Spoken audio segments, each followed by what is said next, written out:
as a man of faith, a husband and a father. And in today's world, we have political opposition, we have assassinations happening on soil. How hard is it to be a present father and lead from the front in times like this? If you really look at human history and like all the things that have happened, it's been chaotic since the beginning of time. Like, this is really not new. It's new to us because we've never experienced it.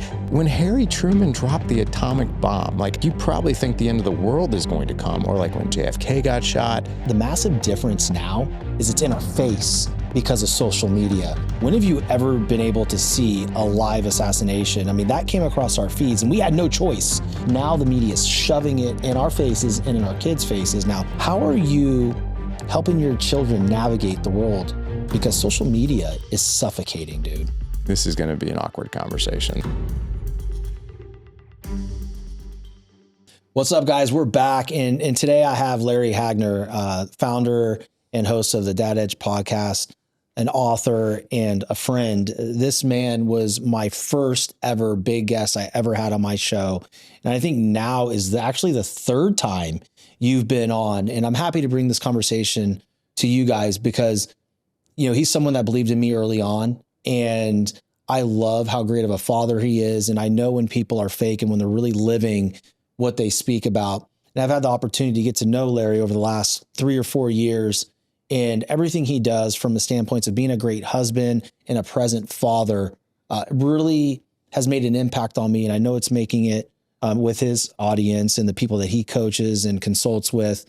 And he has the #1 fatherhood podcast on the platforms. And it's just a great honor to finally meet you in person, to have you on for the third time. Like, what's wrong with you? 3 times?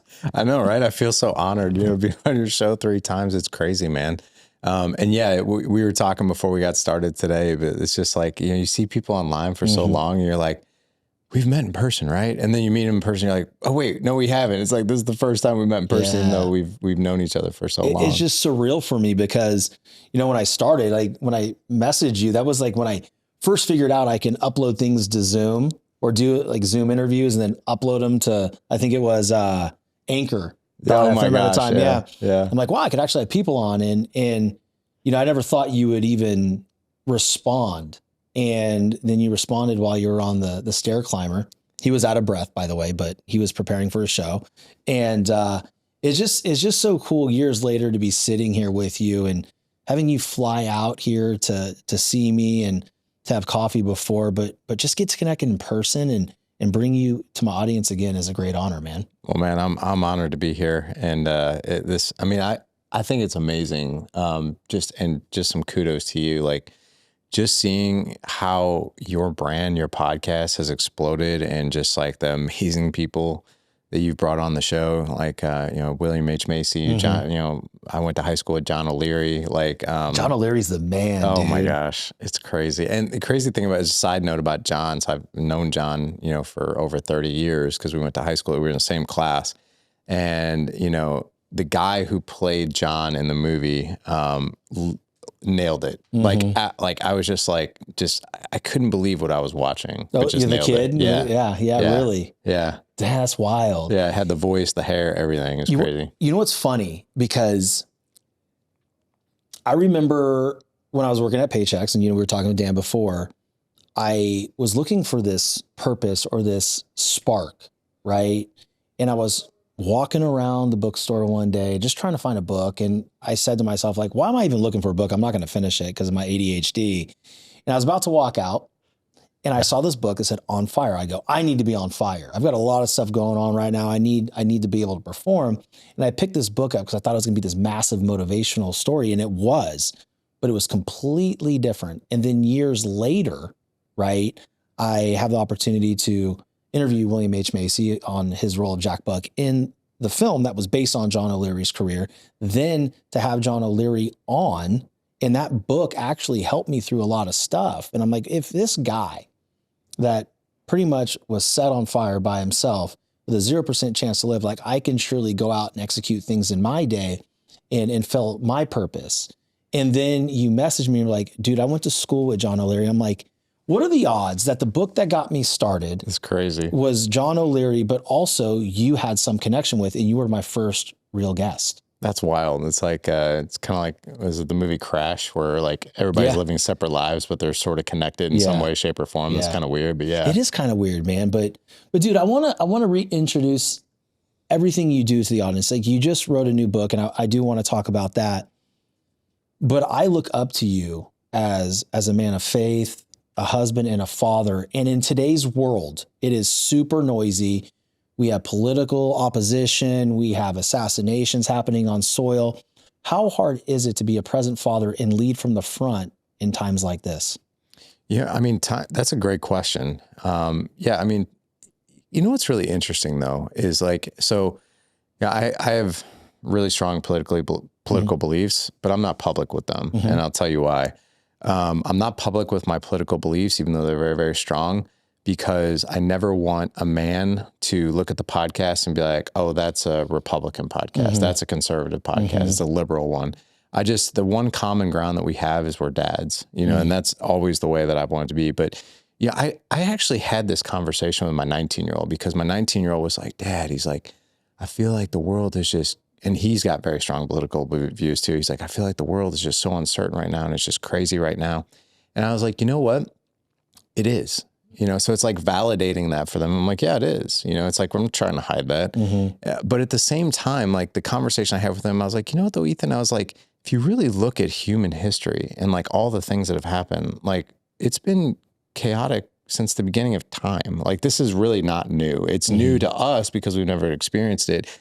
But I was like, when Harry Truman dropped the bomb, like the atomic bomb, like, can you imagine waking up the next morning knowing that the president of the United States just dropped a bomb on an enemy? Like, you probably think the end of the world is going to come, or like when JFK got shot, or like things like that. I was like, really bad things have happened over the years. And I was like, and it just so happens that we're experiencing the chaos right now that, quite frankly, in the past have. But I think it's really just, I don't want to say normalizing it, but at the same time, validating that, like, you know, yeah, it is chaotic, but at the same time, it's really always been that way. It's interesting. We share the whole political thing. Like I don't bring it to my platform because I want to be for everybody. I'm truly a unifier, right? And I don't want anybody to look at me or look at my show and be like, that's not for me. I can't listen, nor can I be on it. So I commend you for that, because in today's landscape, everybody's wanting somebody to choose a side. Yeah. And we've dug our heels and be like, I'm not doing that. I'm going to be me. But going back to that conversation you had with Ethan, you know, the massive difference now is it's in our face because of social media. And that, to me, I think is the big common denominator. Like, when have you ever been able to see a live assassination? I mean, that came across our feeds and we had no choice. You used to have to be able to hit play. Now the media is shoving it in our faces and in our kids' faces. Now, my kids don't have phones yet. They don't have social media. But how are you helping your children navigate the world? Because social media is suffocating, dude. It can be. So, you know, with my older kids, like, I mean, so obviously I have an adult son and I have almost another adult son. So my 17-year-old will be 18 here in just a month. And, you know, so for them, like, they're on social media, they see things. The fascinating thing that I see, like, we have a lot of conversations around what we see, what's happening, and that kind of thing. You know, but it's almost like this generation is almost so used to it, they don't know any other way. And I think this sounds really odd to say, but I think for us, it's more uncomfortable because we didn't grow up with that. Like, we didn't grow up with this at all. Like, in fact, like, this is so new to us, and we think like, well, this must be so new to them. But if you really think about it, they don't know life any other way. Like, they really, really don't. Like, so seeing all this stuff to them is super common, but it still requires, I think, a conversation, right? And for us, like, you know, no matter what political side or the things that are going on in the world, like with my family, the thing that we always, our foundation is faith. So like, if it's not biblical, then it's not truth, period. Like, and that's the filter that we run things through. And I think, you know, I'm in a Bible study every single day with my oldest son. So we read a chapter of the Bible a day and we reflect on it. And we look, and we don't miss a day, and we look at those verses and we always compare it to like what's happening in the world. And it's like, and the similarities of things that even happened, you know, when Jesus was here, they're still here. Like, and it's fascinating because the anything biblical and faith-based will always point you back, I think, to the truth. And like when you're seeing everything on social media, it's a lot of noise and you don't know how to filter through it. But we always use our faith, and the Bible is like this, you know, you might see this, but you filter it through this. And then that's where the truth comes out. That story right there, I picked up on something that I already knew about you, but I want to address this for the audience sake. You're not just a dad. You're an active parent. You're an active father. Those times that you're spending with Ethan and going through the Bible every day, that's building relationship. That is building understanding. That is helping him through the world. Did you, I mean, I don't know much about your childhood, but did you have that growing up? Not at all. I mean, I grew up Catholic, so it's like, it was kind of like the guilt. The buttons were used a lot. Like I remember, like if I missed church on Sunday, my grandmother like literally told me I was going to hell. Like, I mean, but that's how she was. That's how she was raised. She's like, oh, that's a mortal sin. You're gonna go to hell unless you go to confession. I'm like, wow, that's severe. But you know, so like there was a lot of levers pulled that was like more guilt versus like, you know, an invite to a conversation, if you know what I mean. So no, I didn't grow up with that. And the funny thing is my faith journey didn't even really start till 2019. And which was really, really fascinating. So you'll appreciate this because it kind of like 2 years before I met you. Yeah, it was. Yeah. So like I think it was like right around 2018, like Dad Edge was really starting to blow up. Like that was the year that we really, you know, got big. And I remember getting a bit of an ego about it. Like, oh, like, look, this is awesome. Right. And it's like, and I remember like posting things online that were more like just absolutely in your face. Like, and I would use language and stuff like that. Like I kind of like had this like persona, like Andy Frisella. Like dude, I fell into that, dude. I was the same way. Yeah, absolutely. It's like, I can get more people's attention if I yell, scream, and say curse words. And I'll never forget, I had this friend of mine who's 10 years ahead of me in life. And I've always looked at him as like just a mentor. And he messages me one day and he's like, hey, you got time for coffee? And I'm like, sure. And so I met him. And as soon as I walked into the coffee shop, I was like, this is going to be an awkward conversation. This guy, knew it, you felt it. I felt it. Something doesn't. The energy. Yeah, it felt like I could tell. Like right when I saw him, I was like, he's going to talk to me about something serious. And I got the feeling like I was in trouble. So we're talking for like 45 minutes, just small talk. And I finally look at him. I was like, all right, Brian, why'd you ask me to coffee? I feel like you want to talk to me about something. And he's like, Larry. He goes, I've been watching you online. I'm obviously a huge fan of your show. He goes, I've noticed that there's been a turn in how you're talking and the things you're posting. He's like, you know, let me just ask you. He's like, do you believe in using that kind of language, you know, when you're talking about like your topics? And I'm like, well, you got to get people's attention sometimes. You know, I was just very kind of egotistical about it. And he's just like, he goes, well, would you want your son to talk like that? And would you want your son to talk like that to my daughter if he was dating my daughter? And I was like, ouch. I don't know what it was about that, but it kind of like pissed me off, to be honest. Of course it did. And I was like, no, I wouldn't want that. I was like, no, I wouldn't want that. I was like, but you know, sometimes you need to say things to get people's attention because it's really noisy out there. He's like, yeah, but there's a way to go about it. He's like, what's your relationship with Jesus Christ? And I looked at him and I was like, here we go. Right. I was like, I don't know, man. I was like, I go to church. I was like, I pray. I was like, he's like, yeah, but do you have a relationship with him? And I was like, he's like, do you ever read your Bible? And I'm like, and I was just getting irritated at that point. And I was like, I don't know. I was like, and I kept saying things like, I'm a good person. Like, I'm a good person. I try to do the right thing. He's just like, that's not, you know, basically he's like, that's not enough. So I got in my car and I just remember being so pissed off.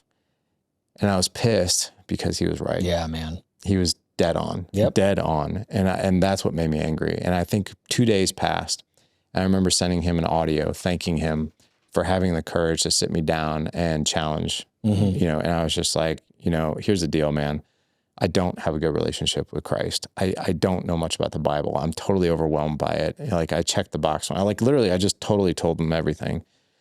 And then I got this invite from him and the invite said Operation Timothy. And I was like, what is this?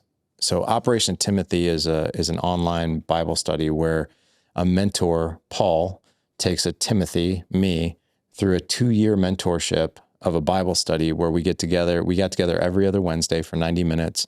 I had homework every single time, and I had to basically get into my Bible and answer these questions online that just helped me reflect. And I'll tell you, man, that 2 years totally changed my life because like, I was like, I had someone who was guiding me and helping me understand the word so it didn't feel so overwhelming. And I just fully gave myself to it and haven't stopped since. And it's just been awesome. That's amazing, because something I struggle with, I mean, to be fully transparent, I'm also a believer, but I don't spend enough time in the word, right? I know that Christ is my savior. I fully am aware of that, but I don't spend enough time with him. And my buddy, Matthew Hedden, he said to me one day, are you spending as much time with Christ as you are building your platform? And I was so mad. And I held it in. I'm like, no, I'm not. But dude, like, this is how I feed my family. That ego kicks in, right? And you're like, bro, I'm trying to survive here. This is a hard world to live in. And I'm not talking about the world. I'm talking about this world. This show, this industry is a very difficult one because it's always moving. And so I have a hard enough time slowing down, making that time. I'll do it for 2 days and then it'll slip. So if you were talking to me, which you are, and then to the audience who is also having this little bit of an issue, how do you slow it down? How do you break it down into chunks to where you can dive in and make it digestible and then grow from that point? I honestly, the biggest game changer for me is doing it with my kid. So like, accountability is key. And left to my own vices, I probably wouldn't read the Bible every day. I probably wouldn't. I'd probably, kind of like you, I'd get busier, I'd get distracted, I'd do something else. But knowing that I have to sit down with my son every single day and we read the chapter and we discuss it and we unpack it, that accountability is key. So like, for me, it's like, it's absolute accountability. So like, I never want to look my son in the eye and be like, I got really busy today. I mean, there are times we crack open that Bible at like 11:30 at night, like right before bed, and we're smoked, we're tired, and it's just like, we didn't do it yet today. So let's just go ahead and do it. And let's take at least 10 minutes, something like that. But accountability. Yeah, for sure. That's good. I've been thinking about doing it with my wife. Yeah. Because I think that, in a cornerstone of a marriage, I think it's super important because we share that faith. And a lot of times, once it gets to be the kids get down, the game, you've got 4 energetic boys. I've got a boy and 2 girls. By the time we get them down, everybody's down by 8:30. I need to disconnect. I'm TV. I need silence. I just need to consume because I'm so overwhelmed through the day. And I just feel like those moments are moments that are being missed where I can get closer to my wife and Christ. Yeah. It's one of those things where, believe it or not, I feel you on that one, because like I too, like when all the kids are in bed, like I have never, my kids joke with me all the time. They're like, at 9 o'clock, like what happens to you? And I'm like, I'm dead. Yeah. Like I'm dead tired. Yeah. Like sometimes I get like, no kidding around. This happened 3 nights ago. We were sitting there as a family watching a movie, and it was like 8:45 at night. And I was sitting on the floor with my back up against the couch, and my wife was like, kind of like just scratching the back of my neck. And I literally fell asleep like this, just with my head like to the side. So, but I will say this, the cool thing about like, we always look at something like that as like, I have to go do something again. Like, but if you, and it takes effort and it kind of feels heavy when I'd rather just, chill out and do, but when you really think about it, when you're reading the Bible, especially like with your wife, it's like, we're still consuming, but you're just consuming something very different. And then the cool thing about that is usually it's like a really fruitful conversation and connection that comes out of it too. That's really cool, man. That's really cool. Like I always love conversations with you, dude. Same. I feel like we should just do a show together. Just like freaking do it constantly, man, because there's always so much value. I mean, I always go back to this, we'll get to your book in a second, but I always get back to being a father in this time. It's so hard. One of the things that I struggle with, like I remember having this conversation this morning with my wife. Hey, Bobby's game got canceled. So I'm going to keep everybody at school. They're going to do their homework. Then I'm going to come home and then I'm going to take Alina to gymnastics. You're going to study with Bobby on science to make sure he has his elements, the periodic, table of whatever it is, right? Can you do that? I'm like, well, yeah, I could do it. I go, but then what about dinner? I got to make dinner. And she goes, well, we got to figure it out. It's so hard because it's like when you're doing your daily work and then that's not your real job, right? Like when when the kids get in the audience, I'm getting somewhere with this. It's really hard because at that time, by the time they come through the door, I'm like, I'm freaking exhausted. Yeah. And then the next 3-4 hours are even more intense because those are my kids, you know? And so for fathers and mothers out there that are struggling with this XYZ after school, like how do you get through that, stay present? Because to me, that's still a challenge. I think it's always going to be a challenge. I mean, it's definitely a challenge for me. I've talked about this on my own podcast, but like, I think this might surprise people, but I have a very hard time playing with my kids. Dude. Yeah. Oh, okay. Touch on this, please, because I feel so guilted. My kids come home, my kids are in prep school. So it's not just like public school where they come home, homework takes 25 minutes and we can go throw a ball. I never get to spend time throwing a ball with my son. I feel like I'm failing him. Yeah. Yeah. No, I hear you, man. And, you know, when it comes to like, you know, balancing like this, like, so your kids are in prep school, so I'm sure the workload is huge. It's ridiculous. Right? And, you know, school can be a huge workload. It's no different than like our workload. And one of the reasons, and you might be the exact same, is like, it's not that I don't want to play with my kids. It's that I feel this inner battle. Like, I'm just like, well, I could go play catch with you, but maybe I shouldn't I be doing this other thing over here? Like, shouldn't I be helping with dinner or do the dishes, or maybe shouldn't I do something with work, or like just to do something else to move the needle somewhere else? And it's not that I don't want to play with them. It's like, I always feel like I should be doing something that is going to move the needle somewhere else. And what I always have to remind myself is playing with my kids is a massive needle mover, right? For them. And the funny thing is I know myself well enough that, you know, when my kids are like, hey, can we go outside? That first part of me is like, we can, but I was just getting ready to do this thing over here. Right. But the cool thing about saying yes to when your kids want to play, whether you want to or not, or whether you feel like you have the bandwidth or not, or the time, is that your kids will always remember that dad most of the time said yes. They will always remember also if dad always said no. I interviewed this guy, Rock Thomas. I don't know if you've never interviewed Rock, I will connect you to Rock. Okay. One of the most craziest stories I've ever heard in my life.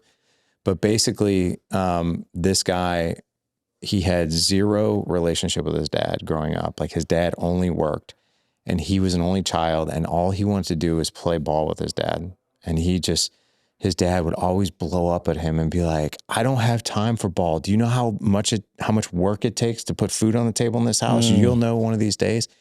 And he's like, one time when I was 11, and same age as, you know, as Bobby and Lawson, he's like, when I was 11, I asked my dad on like a Tuesday or Wednesday, like, can we play this Saturday? Can we play catch? And my dad said, yes.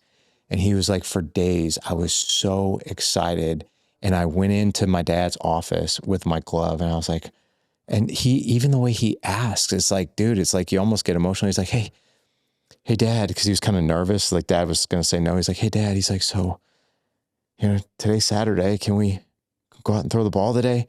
And he was like, just real giddy. Yeah. And his dad stood up and he's like, I don't have time for that today. Do you know how much I have to work? And just went on and on. Damn. And on. He's like, get outside and you play by yourself. And he said he's 60 years old now. He said that was the last time I ever asked my dad to play. And that guy's 60 years old. So like whenever like, so Colton right now, he's my 9-year-old. He always wants to play catch. And when he comes up to me and he's like, hey, can we go out and play catch? And there's that part of me, it's like, maybe I should do something like more important, or like maybe help out mom, or help this kid with homework, or do work over here. I think about that experience that Rock had. So even every part of me, it's like, I've got other priorities. I just look at him and I say, yes. And here's the cool thing. I think a lot of us think like, well, if I'm going to go out and play catch, it's got to be for like 2 hours. Like after like 20 minutes, he's ready to move on to something else. So like sometimes like playing catch, it's like literally, it's like this tiny moment in time, but it's always special. And the last thing I'll say about that is I've never once regretted saying yes when I want to potentially say no. It's an interesting topic, and I'm glad you said that. And that's why I wanted to stick on it, because I don't view you as having that hard time with playing with your kids. I see you as always playing with your kids and accepting that. And for a long time, I would look at you and be like, why am I not like this? why am I not like Larry in this? Because, you know, there are times where, and again, like there's external environments too. Like there's some times where, you know, my wife will say, well, we got to do X, Y, and Z. I'm like, okay, well, can we just be, you know, and then I go, you know, I need to take Bobby to the cages. I need to do this with him. I need to do that with him. Well, yes, well, maybe on this day you can. I'm like, well, that's not enough. That's just one day a week. It's got to be multiple days a week, because if he wants to be good at something, we have to show him the way. And it just gets very convoluted. I'm not putting this on my wife. I'm not saying that, but there's stuff that needs to be ran in the household.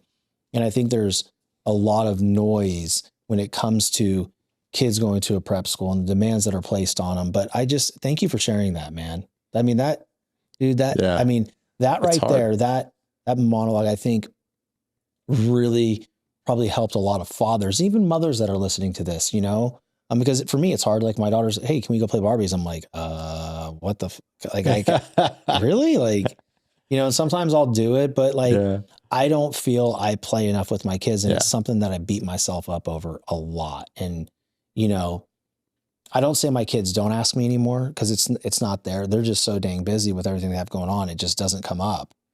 But, dude, let's talk about your book, man. Yeah. Let's talk about the book. Yeah. So funny thing about this book is it's actually, I think, kind of fascinating how the book came about, because it actually, The Pursuit of Legendary Fatherhood actually turned into another book. So, truth be told, I wrote Pursuit of Legendary Fatherhood. It just came out September 16th. But I wrote it back in 2023. So, which was kind of funny but I've added to it before I launched it. But I originally wrote Pursuit of Legendary Fatherhood, and I was going to go through I was going through a publisher. I had a contract and everything. And then 6 weeks before my launch, and back in 2023, I got an email that the publishing company was going bankrupt. And I'm like, so I reach out to the CEO, and I'm like, hey, I was like, we're supposed to launch this book in 6 weeks. I just got this email. He's like, yeah, the company's going under. And I'm like, okay. I was like, well, what happens to my book? He's like, well, I can either help you self-publish, or I can just sign the rights back over to you. I was like, I'll just take the rights. Yeah. So I hired a literary agent, and she's been in the game for like 40 years. And I was connected to her through a friend, and she's like, if you got a good book, I'll know it. I've been in this game for a long time. So I sent her the book. She's like, I love this book. She's like, I'd love to rep it. And like, so she went and shopped it. We got a few meetings with publishers, and then Morehouse Publishing contacted us, and they're like, hey, we like the book. We want a meeting. So this is in August of 2023. And I'm sitting here thinking like, oh, we're going to sign a contract to publish this book. I'm sitting here thinking like, this is the easy button. The book's already done. It's already edited. It's already designed. All they have to do is publish it. And they go, we like your book, but we actually want you to write another one. And I'm like, what? I was like, what do you mean you want me to write another one? And they're like, well, we want to hold off on this one because we just had a woman write a book called The Beauty of Motherhood. That's a faith-based approach to motherhood, and it's killing it. It's going gangbusters. So we want you to write a book called Spirit of Fatherhood, a Christian-based approach to fatherhood. And even though we just had this conversation about faith, right? I was just like, I looked at these three people who I was on the Zoom call with, and I'm like, are you serious? I was like, I seriously think you guys have the wrong guy for this one. I was like, I'm so new to my faith. I've just learned it. You know, like I am not qualified to even write a chapter of this book. And they kind of smiled, and they're like, we know, we've been watching you, and we've been listening to your podcast. We know you're new to your faith, which is the exact reason why we want you to write it, because we think that you can write this book from a perspective of being shoulder to shoulder with a man instead of preaching from a pulpit. And I was like, I can do that. Yeah. I was like, because if you want me to write the book as like, we're all kind of learning this together, I can do that. And, but I got in front of my screen, and I had this blank screen up, and I exited out of that, and I emailed my agent, and I was like, I'm not writing this book. I want out of this contract. I'm not going to do it. Wow. And she's like 65. She called me. She's like a mom. She's like, sweetheart, what's going on? And I was like, I'm not qualified to write this book. She goes, yes, you are. You need to write this book. And I was like, I have the worst writer's block ever. I'm sitting here at the blank screen. So, I ended up writing the book, and they needed it in 11 weeks, and I wrote it in 9. So, it came out the following year. And then I had a contract that I couldn't launch Pursuit of Legendary Fatherhood for 1 year after that. So that's why I'm doing it. But the funny thing is Pursuit of Legendary Fatherhood was supposed to be out a couple of years ago and it just launched now, but it led to another book. That's pretty cool, So, man. yeah. I mean, so those are the times of struggle, right? And where you don't feel you're worth something, and having people in your corner to tap back into you and say, hey, dude, you are qualified. You are the man to write this. And then from that point on is just falling to your disciplines and your systems. And, the shows that determine society is being determined to write this and just get something out there. And the one thing that I find most people struggle with, including myself, is looking at the top of the mountain. And that's what you were doing at that moment. You're looking at the top of the mountain. I have to write this. This is not the way I scripted it. My book's already done. Now I got to write this. I'm not qualified, but just writing a little bit. And what people need to understand is you don't have to have it all figured out at that moment. You don't even have to know the how. You just need to move, right? And do little by little. So true. And that's what I did, man. And even the crazy timeline that they gave me, they were like, we need you to write this in 12 weeks or 11 weeks. And I'm like, you guys are crazy. There's no way. I was like, it took me a year to write my other book. But I ended up injuring my knee really bad at that point in time. And I think that was like divine intervention because I had no choice but to go through rehab and sit on my rear end and write this book. And there were times, man, I was at Starbucks for like 9 straight hours. And the baristas would be like, are you going to stay the night here? I'm like, I'm just going. But once you're in that flow state, so you're right. It's like once you take action, it's like, then that momentum usually follows. It's hard because, we go into adversity all the time on the show. And, for you who is so active, you work out, you've done shows, you take care of your temple, and then you get hit with this adversity. And most people look at that, I'm like, what now? Yeah. Right. But you looked at it as an opportunity. I get to write this book now because there's no other option. Like I can't move my body. So how did that help you through because I would have to imagine it helped you through your injury in that rehabilitation. It did. It was quite a journey because fitness is a huge outlet for me. So it's like when you can't do that, you usually need another outlet. And sometimes let's just be really honest. Usually when guys need an outlet and they don't have the outlet that they're used to, if it's a healthy one, they'll go to an unhealthy one. Yeah, absolutely. And, but no, like that book was a lifesaver because it gave me a battle. It gave me an adventure, and that's really what I needed, just something to focus on. And it was definitely key. Was any part of the ego kicking when you said, I'm not going to write this book? Like I've already written my book. I'm out. No, it was actually the opposite for this book. So like it was more like, I'm going to screw this up. I'm going to write this book and it's going to be so disastrous. Like people are going to pick it apart, say that it's wrong and all this stuff. And none of that happened. But no, it was the actual complete and total opposite. It was the most imposter syndrome I think I've ever felt in my life. Man, I mean, that's a real thing too. Yeah. It's like, imposter syndrome is kind of like the thing that, for the audience that happens when you don't think you're qualified and you're stepping into a new space. You're like, who the hell am I to even be talking about this? And I remember when I started my show, like it was a lot of that. And that's why I leaned on, and you alluded to it earlier, I leaned on to the big voices like Andy Frisella because I listened to the MFCEO project religiously. Yeah. Yeah. And I just thought that I had to be him in order to, be listened to. And so my shows early on were full of language. My shows early on were full of, look at me, like, insult somebody on the video to get their attention. And again, Matthew Hedden, my friend, who's always put me in my place, said, I had someone say to me that they can't even show your show to their kid. I'm like, well, that's cool because my show's not for their kid. And then I thought about it for 2 days. I'm like, shouldn't I be for everybody? Like, shouldn't this be a platform that's wholesome? Shouldn't it be a platform that gives information? Shouldn't it be a bright light in this dark world to where even kids could come and listen? If there's a curse word that slips out here and there, cool. But it was like every other word. Yeah. And so I think, imposter syndrome, it's like when you latch on to somebody else's persona and think it's going to work for you, it often doesn't. Quite honestly, I probably was looked at like a joke. That's so true. Oh man. That is so true. Or like, I'll give you a piece of podcasting advice if you want it. So yeah, of course. Your kids are little. My kids are older, so they now listen to my show. And I've done 1,400 episodes, and my oldest son, he at the time was working as a mechanic, so he had like 9 straight hours of listen time.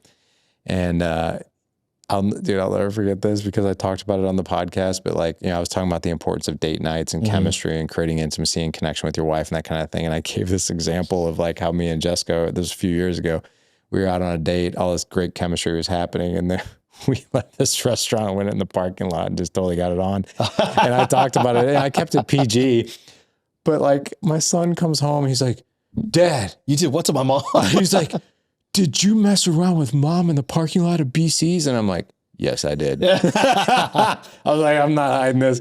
I was like, so like, it's funny, like when your kids go back and like listen to your podcast, you're like, oh, like I said that. And they're like, they're going to know about that. That's funny. I mean, there were times when me and Jackie got it on rest stops, like after a concert. We did. Yes, absolutely. I'm just thinking of Dumb and Dumber right now. Find a happy place. But I mean, but it's also really cool for the kids to go back and listen to it and just know that their parents love each other. Right. Exactly. Yeah. But I can imagine, he's working on an engine. He's like, wait, what just happened? What did you do to my mom? And what? Like, what the hell? But no, man, I think it's, it's really cool. Your kid listened to the show. I walked in, I think it was probably about a year ago. And this is what hit me. I walked in about a year ago. My son had the little iPod. He was listening to my show. And I was mortified. Hey, bro, you can't listen to my show. Why? So because there's language in that you can't listen to. And I went into my wife and I said, hey, I think people are right. She goes, what do you mean? I'm like, Bobby was listening to my show. She goes, oh, no. And I'm like, well, that's the problem. It needs to change. Yeah. Because I want my children to be able to, turn on the TV. And of course, because I subscribe to my YouTube, it comes up, oh, look, there's Daddy. And I think it's cool. And I'm like, dude, it's just because I subscribe to myself. That's all it is. Yeah. I'm not really on TV, but I want them to feel comfortable and hit and play. Yeah. Because I want them to see what's possible. I want them to see the conversations like this. And I just think it's so important, man. But that's a funny story, dude. Yeah, man. That's a funny story. Yeah, a little podcast lesson. I'm like, I never really thought my kids would listen to this, but they do. So, I mean, because they're proud of you, right? They want to listen. Like, what does Dad actually do? Yeah. Right. It's so funny because my youngest, she'll go to school and she'll talk about Dad, and she'll go up to her teachers. Do you listen to Determined Society? Like, no, what's that? She goes, you don't know? It's like my dad. He's like famous. You need to, and then I'll go there and then the teacher will say something or, and they're like, yeah, I was like, I'm not famous, but like, did you listen? They're like, yeah, we really like it. I was like, well, cool. She's like my biggest marketing assistant. She goes to school, talks about the Determined Society. That's awesome, man. In fact, one time last year, there was an entrepreneurial project and she's in kindergarten. She goes, Dad, I want to do this with you. That's awesome. I'm like, okay, what do you want to do? And she goes, Panda Paws podcast, Dad. I'm like, what? She goes, I love pandas and they have cute paws and you have a podcast. Can we do this together? So we did it. We created revenue streams. We did the post. No way. We did. Oh my gosh. I had pictures of her like, sitting in front of the microphone in the home office, just like acting like she was ripping one off. And, and she got third place. It was really cool. It was a really cool moment. Oh my gosh. That's awesome. What we have to understand too, is like when we're doing things like this, where we're just doing what we feel we're led to do, it is translated to the younger generation that is seeing it. And I always make a joke. People ask me like, when you're done, who's taking over? I'm like, oh, that's easily Mia. Like that's easily Mia. And then my other kids are like, what, not me? I'm like, she's acting like she'll be in a mirror. Hi, welcome to my YouTube channel. And she doesn't even watch YouTube, right? Well, I don't know if she sneaks it, but those kind of moments are really cool as a father because you see your children stretching themselves and understanding that there's other ways to do something. Yeah, for sure. I love that. So you're going to rebrand in like 20 years, call it the Determined Panda podcast or something? I don't know, man. 20 years, hopefully I'm done, man. They can do whatever they want with it. But no, it's just a pretty cool moment, man. Yeah, that is cool. That cracked me up about, was it Ethan that was listening? Yeah. Oh, Jesus. Yeah. Oh, man. The one who's going to be scarred for life. Yeah, so, I know. You can't look at you and your wife the same anymore. It's like, I can't unsee this. Right. But no, there's a lot of funny moments like that in parenting, right? Oh my gosh, yeah. My 6-year-old, like, Daddy, kiss mama. And then, you know, well, and then the other kids, the older kids are like, oh, I don't want to see that. And I was like, dude, I love my wife, you know, as much as we get on each other's nerves, she's my rock, you know what I mean? Yeah. And her well-being and everything like that is super important to me. But, you know, that's the other thing that you do so well is those date nights. You know, we fall into this problem where we don't trust many people with our kids. And I think there's a lot of parents listening right now that want that one-on-one time with their spouse, but they're afraid to just let anybody into the house to watch their kids. How would you walk them through something like that? How to prioritize it, maybe to find somebody, because it's something you do very well, dude. Well, thank you. I appreciate that. I mean, like, so I've already talked about like how one of the negative things about me is that I just have a hard time playing with my kids just because, like, you know, not because I don't want to spend time with them, but it's because I'm always like, well, shouldn't I go do something that more important type of thing? Marriage though. And this was not always so. Like I was not a good husband in the beginning. I had a lot to learn. Same, dude. But one thing that I can hang my hat on is like, I've become like just this student over the past 8 years of marriage. All the skills that are associated with it, connection, intimacy, attraction, all of these, you know, aligning parenting roles, all those things. Like I love that topic and I love being a student of it. And this might trigger people, but I believe it to be true. And that is you're married first and you're a parent second. So, and that wasn't always the case with me and Jess. And I see a lot of other couples get in trouble with that. So like when the kids come along, what they'll do is they'll take like those frying pans that are on the stove, right? And they'll take the marriage frying pans and they'll put them on the back burner and those kids are like on the front burner. Now, I'm not saying the kids are not a priority. They're absolutely a priority. But what people I think miss sometimes is that it's like in those early years when like, you know, you come home with your first kid and they're babies and like, they're so dependent on you. And like, that's the entire world right there. But I get the sense a lot of people don't ever exit that, you know, they stay in that. I'm still in that with the parenting thing. We're still in that. Yeah. Like, and I'm resonating with this because, you know, my wife is so entrenched in the school and everything that they're doing. You know, I'm entrenched with the kids and we are putting the kids first. Right. And so this is a real issue, right? When you think of issues to have, it's a pretty decent one to have. Okay, you love your kids so much, you're putting them first, but at the same time, if you're growing apart as a couple, right? I'm not saying me and Jackie are, but we could be closer. Yeah. I mean, hey, like that's not a knock on my wife. I love you. I'm not saying that, but what I'm saying is like these are things that parents struggle with, man. They do. And I think a lot of parents, like, I don't know about your situation, but what I've seen with the guys that I work with is that there's a guilt factor. Like, it's almost like, well, shouldn't the kids come first? Not really. I mean, and I say that, and there's reasoning behind that. If you're married first and a parent second, there are tremendous benefits that go with that. And let me explain. And by the way, when I say we're married first and parents second, I'm not saying like, oh, I know you just broke your leg, but me and mom have a date night, right? Yeah. It's 1A, 1B, man. Right. Yeah. It's not saying that at all, but we prioritize the heck out of each other. So like every Friday, and this is where like I think like work-life integration and making decisions, I take off every Friday at 10:30 in the morning and I spend my Friday with my wife. That's so awesome. We have a date day. So like, you know, we'll either be working out, we'll go for a hike, we'll walk the dog, we'll go for lunch, we'll mess around. Go to BC. Yeah, go to BC, we'll go to the parking lot, whatever. Yeah, we're really public place people now. We'll check out the rest areas. But like only after a concert. It's got to be dark. But like, you know, every Friday, like that gives us something to look forward to. Like even when I wake up on Monday morning, I'm like, oh man, Friday, right? Yeah, but like coming. the battle of that is like, well, shouldn't I be working? Like I'm an entrepreneur. Like if I'm not working, I'm not providing. But I have to make that decision of like, but this is insanely important. And when I say we're married first, parents second, like what my wife and I want to do is, if you really think about it, one of the best gifts, one of the best things we can do as parents, like one of the best lessons that we can teach as parents is to teach kids how to have a functional relationship with your significant other. And kids don't, like, if you really look at the statistics, kids don't see that. Yeah. They see the opposite of that. So it's like, no wonder, like, they go to have their own adult relationships and they're like, I don't know about communication. I don't know about attraction. I don't know about conflict resolution. So like, Jessica and I, you know, our big thing is I feel this responsibility of like, I have 4 boys. So I need to model and exemplify what it means to love a woman well, right? To make her feel seen, to make her feel heard, to make her feel safe. Like these kids are watching every move that we make.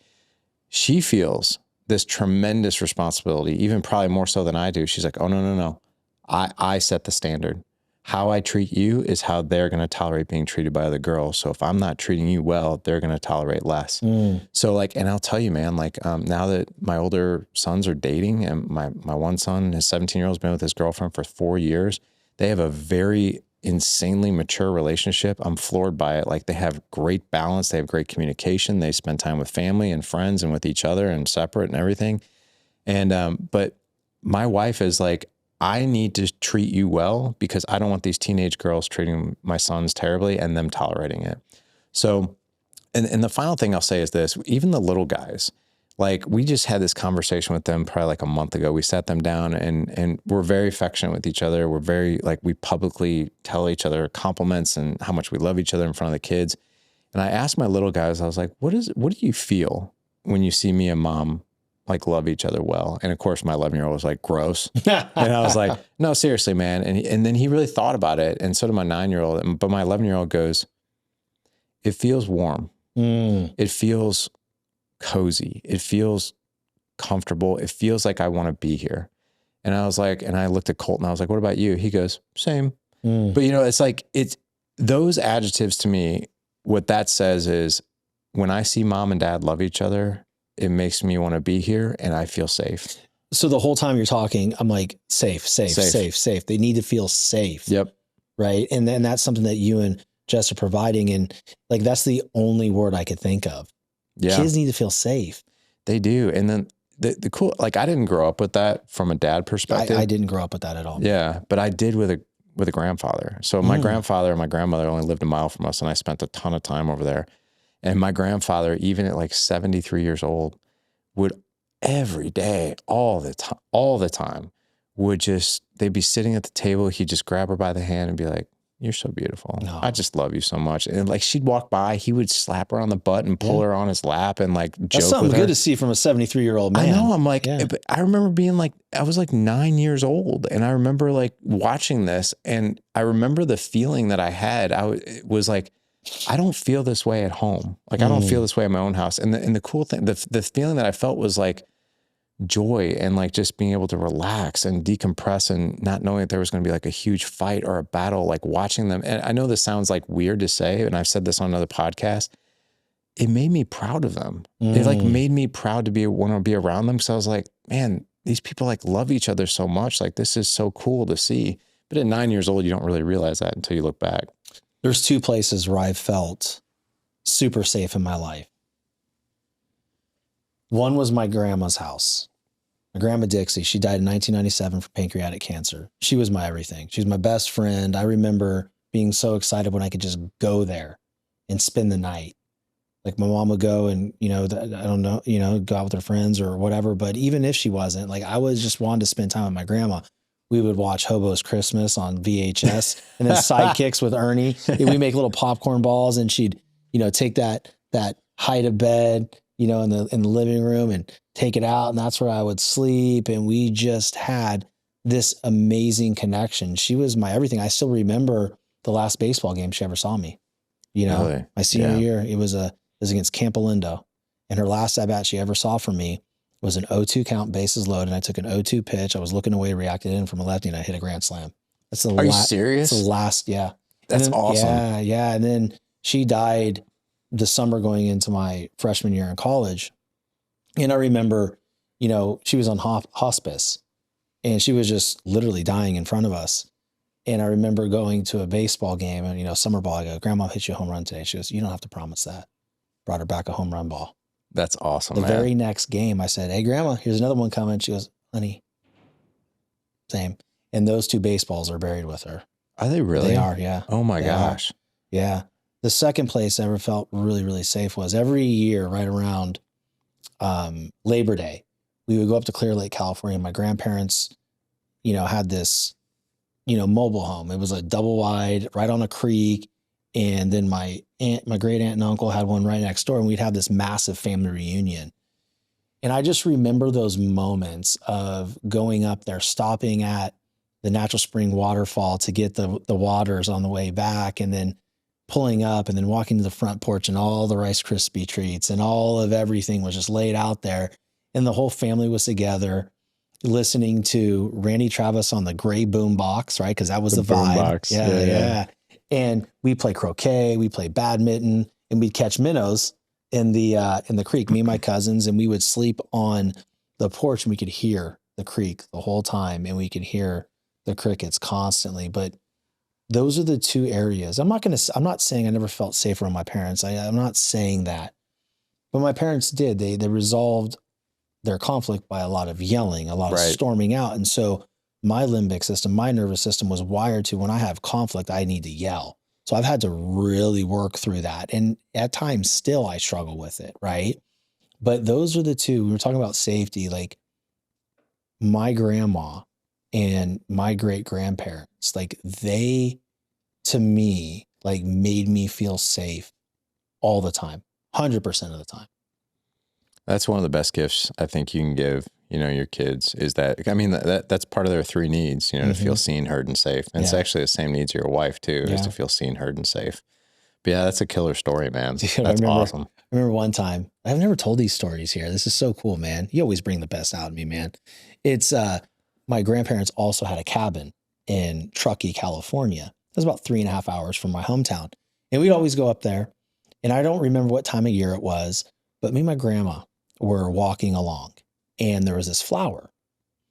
And I'm like, this is a random flower. This is what I remember the conversation. It was just this pink flower. She goes, make a wish, anything you want, and it'll come true. I'm like, Grandma, just do it. I wish it would snow. The next morning, my grandma woke me up. She goes, honey, look outside. Get out of here. It's snowing. And we took a picture by that flower. And that picture to this day is still cut out in my wallet. No way. Yeah. That is wild, man. So when I lose my wallet at times, I freak out. And it's like, we can get the cards. I'm like, no, you don't understand. The only picture I have of me and my grandma is in that wallet. Yeah. I after the show, you got to show me that. I will. Yeah. Take you out to my truck. It's out back. I'll show it to you. That would be awesome. I would love to see that. Yeah, it's crazy, man. Well, dude, thank you so much, man. This has been the fact that you flew from Missouri to come see me, and I'm going to have to fly up to you. Yeah, you will. You have to come in the Dad Edge studio. I would love to come to the Dad Edge studio. It's so funny having you on 3 different times. The conversations have just amplified to be so much better. And it's because I understand what I'm doing more now, but I also understand you a great deal more. And I'm just so happy to share your story, your book, and who you are with my audience once again. I would say it's probably gonna be the last time, but probably not. Probably not. Probably another 2 years, you'll be back on anyway. Yeah. But I can't think of anybody else I'd rather have on multiple times. Thank you. This is a real honor, man. I appreciate you having me on to talk about the book, and obviously the conversation. But yeah, just so the audience knows, like, how the book is just sort of divided up. So it's called Pursuit of Legendary Fatherhood. It's divided up into 4 parts. The first part's called The Drift, which a lot of us slip into that. Then there's Husband, Father, and Leader. So basically everything that we've learned in the Dad Edge ecosystem for the past 10 years, I pretty much put into that book. And if your audience wants a signed copy of it, I did this campaign it was about 6 weeks before the book launched, and it was we built a landing page, $28. You can buy a copy of the book, and then I decided to give away 2 of my most popular courses. One is called Creating More Patience. It's for help guys with patience. And then Creating Extraordinary Marriage, where you learn 11 skills on how to connect with your wife, build intimacy and attraction. And I was like, I'll just put this page together. And, and my assistant was like, how many books do you think we'll sell? And I was like, I don't know, 20. We sold a ton of books. Jeez, in 6 weeks. I think we sold over $11,000 in books. It was nuts. I've never seen anything like it. So what I decided to do is if your audience goes to dadedge.com/legendary book, I actually decided to leave that landing page up for the rest of the year. Cause obviously I think people really want the courses, like, cause I figure if someone really wants the book, then they can dive right into the courses. But I just decided to leave that promotion up for the rest of the year. So if anybody wants those courses, they can. What is the website again? thedadedge.com/legendary book, all one word. Okay. I'm going to need that link too. Danny, we'll put that in the show notes, help push that out. I'm going to do that because I want to learn more from you. And of course I want to read the book because, it's good material, right? So where else can they find and interact with you? You got a lot going on. You have marriage coaching, right? You have, Dad Edge community and dude, like, let's not sleep on the actual show here. I appreciate that, man. Yeah. So the podcast, I always joke, if you've never listened to the Dad Edge podcast, I have enough content probably to keep you busy for 10 years because it's 10 years of content and 1,400 episodes. I literally just recorded my 1,400th episode with my 9-year-old. I've got like 234 and I thought it was a lot. You have 1,400. 1,400. I've been talking a lot. But you can always find me on Instagram. Everything is at the Dad Edge, Instagram and Facebook and everything else. For anybody out there that, if you're, the podcast is great, it's a great resource, but if you want more and you want more interaction, we have 3 different programs. So I have what's called the Dad Edge Alliance. That's for men who have careers. Doesn't matter if it's a white collar or blue collar, but, that's our basic program. We have several guys in that program. We also created a program called the Dad Edge Business Boardroom, and that's for business owners. So that's where we cater to the needs of a business owner because quite frankly, we're wired quite a bit different and we're usually super high drivers and we drive really, really far in our businesses and we tend to neglect things at home. So we built that program. Then I do one-on-one marriage coaching as well. That's so awesome, dude. But yeah, if anybody ever needs anything or, they can go to thedadedge.com/mastermind for those programs. And if they want one-on-one coaching, they can just email info@thedadedge.com. Beautiful, man. Thank you so much, dude. And for the audience, go check him out. Seriously, let's see what he's all about. Listen to his show, dive into his content. And if there's anything that resonated with you, fully endorse working with Larry here and thank you. Learning from him and learning how to be a better spouse, better father, and a better human. I appreciate that. So. I need to be a better shopper of shoes, depending on what I see there. These are so clean. these are cold, bro. Like I got these. Remember, I got these at the Miramar outlets here like 3 years ago. Yeah. And I'm like, those are really cool, but I'll probably never wear them. And then, I started wearing them out. I'm wearing them a lot, and I get a lot of compliments. I bet you do. Like, yeah, these ones are cool. I need more of them though. Yeah. I need more, but. Dude, thanks again, man. Thank you. Share the show with somebody you know, love, and trust. Make sure you listen to it in its entirety. Until next time, stay determined.